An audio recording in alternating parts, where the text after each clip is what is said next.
Assalamualaikum warahmatullahi wabarakatuh. Halo teman-teman semuanya, jumpa lagi dengan saya Bang Kowi. Di video kali ini saya akan menjawab beberapa pertanyaan. Sebenarnya banyak pertanyaan ya, cuman sudah saya rangkum menjadi di sini ada 6 pertanyaan yang paling sering ditanyakan oleh teman-teman, khususnya teman-teman piloting 3 yang kemarin habis lepas dari ujian UKPPG, baik itu UKIN maupun UTBK.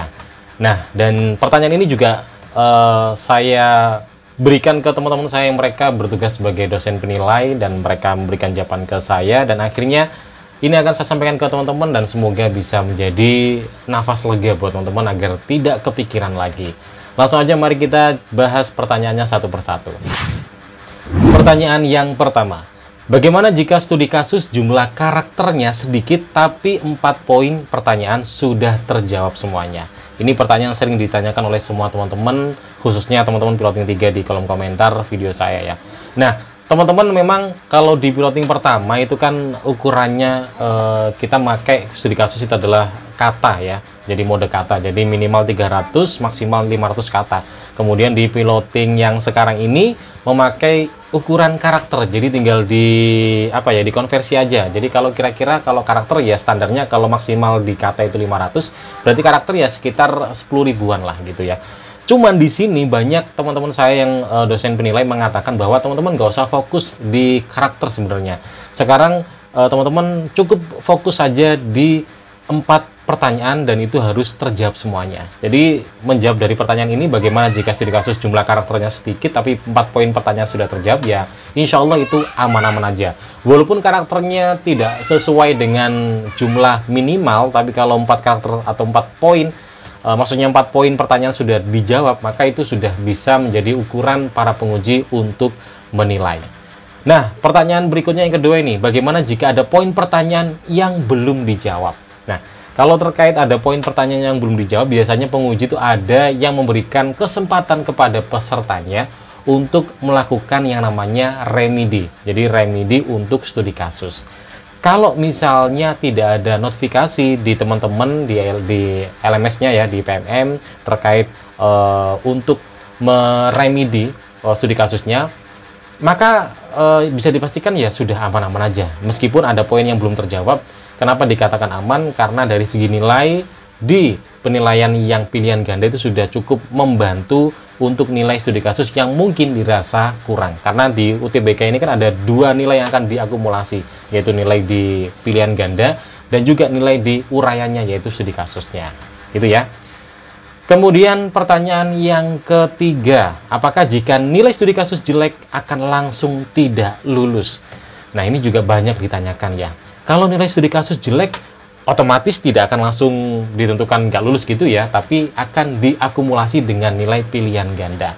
Kalau nilai pilihan gandanya besar dan studi kasusnya mungkin tidak begitu besar, tapi ketika diakumulasi atau ditotal nilainya tetap dalam kategori baik, maka bisa lulus ya. Tapi kalau misalnya nilai studi kasusnya tidak besar alias kecil atau jelek, hanya 1 poin yang terjawab, kemudian nilai di UTBK pilihan ganda nilainya juga jelek, ya itu pasti ya akan gugur. Tapi ya kayaknya nggak mungkin lah untuk nilai pilihan ganda itu jelek, karena teman-teman kan sudah dapat banyak bocoran soal-soal di YouTube ini, di konten kreator yang lain yang sudah sering membagikan FR untuk soal-soal UTBK di UKPPG. Jadi saya yakin teman-teman pasti bisa lulus lah ya. Pertanyaan selanjutnya, ini pertanyaan keempat ya, ini terkait video UKIN ya. Jadi video UKIN yang 30 menit pakai model dipercepat bagaimana? Nah, ini sebenarnya di video UKIN ini para penguji itu yang diinginkan dalam UKIN video ini adalah videonya itu dipotong-potong bagian terpenting-penting aja sesuai dengan kriteria yang dinilai, ada 36 nilai ya.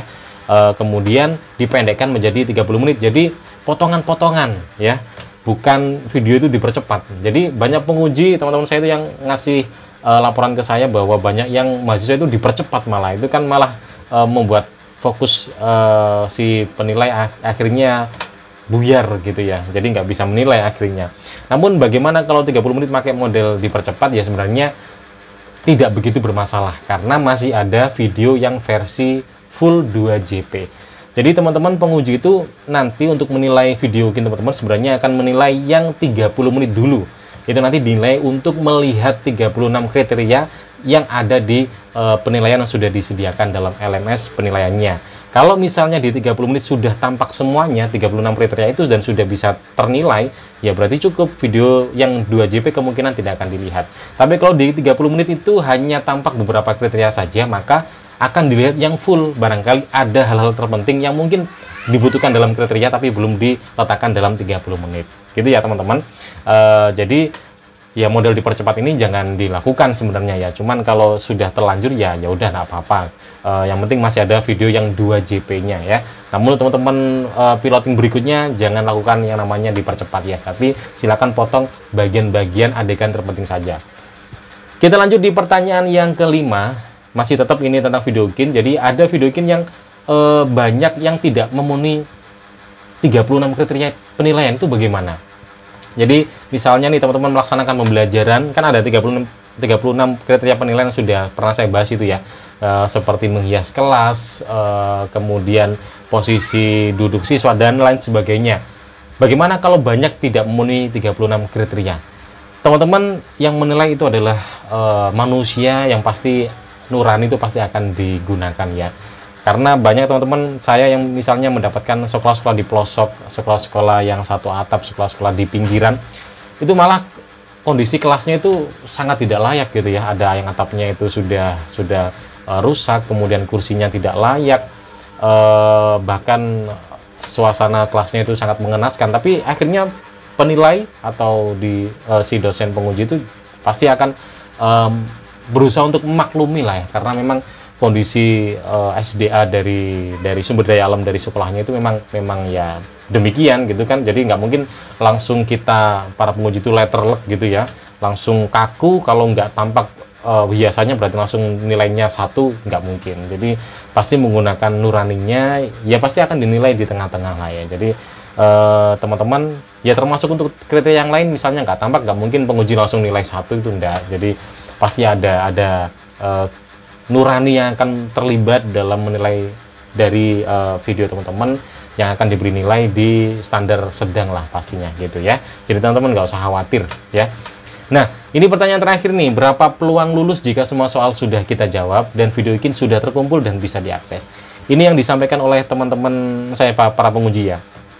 Yang pertama adalah sebenarnya di penilaian ini ada KKM-nya ya. KKM-nya adalah 70, tapi itu bukan KKM pakem ya. KKM itu bisa berubah, bisa diturunkan berdasarkan dengan situasi mahasiswanya, situasi sekolahnya, dan lain sebagainya. Artinya pemakluman itu bisa aja muncul menyesuaikan dengan situasi. Nah, pokoknya gini, kalau semua soal-soal di UTBK, baik itu pilihan ganda maupun uraian studi kasus, kemudian video UKIN, dan juga berkas RPP atau modul itu sudah dikirim dan bisa diakses, bisa dilihat, bisa dinilai oleh para penguji, maka peluang untuk lolos itu sangat besar. Banyak para penguji mengatakan hal demikian. Selama itu bisa diakses, peluang itu besar ya. Walaupun nilainya mungkin bagi yang videonya biasa-biasa aja, berkasnya biasa-biasa aja, nilainya mungkin di nilai yang sedang. Tapi kan nilai sedang ini sudah cukup untuk membuat teman-teman bisa lulus, nggak harus yang nilai bagus banget. Karena kriterianya kan di sini kategorinya adalah untuk lulus itu syaratnya adalah baik, bukan sangat baik tapi baik. Baik aja ini sudah bisa membuat teman-teman lulus gitu. Jadi peluangnya sangat besar kalau memang semua teman-teman sudah menjawab, ketika UTBK sudah dipastikan oleh pengawasnya bahwa presentasinya teman-teman sudah aman, kemudian di videonya sudah terlihat tidak ada laporan kalau videonya tidak bisa diakses dan lain sebagainya, maka peluangnya besar teman-teman. Nah, mungkin itu yang saya jawab di sini ya, saya bahas di sini terkait beberapa pertanyaan yang sebenarnya banyak ditanyakan berkali-kali, tapi saya rangkum menjadi 6 pertanyaan ini dan semoga bisa membuat teman-teman, khususnya teman-teman piloting 3 ini agak sedikit tenang, tidak was-was lagi menanti hasil pengumuman untuk kelulusannya. Terima kasih sudah nonton video ini. Kalau ada pertanyaan silahkan ditanyakan di kolom komentar. Terima kasih dan Assalamualaikum warahmatullahi wabarakatuh. Sampai jumpa.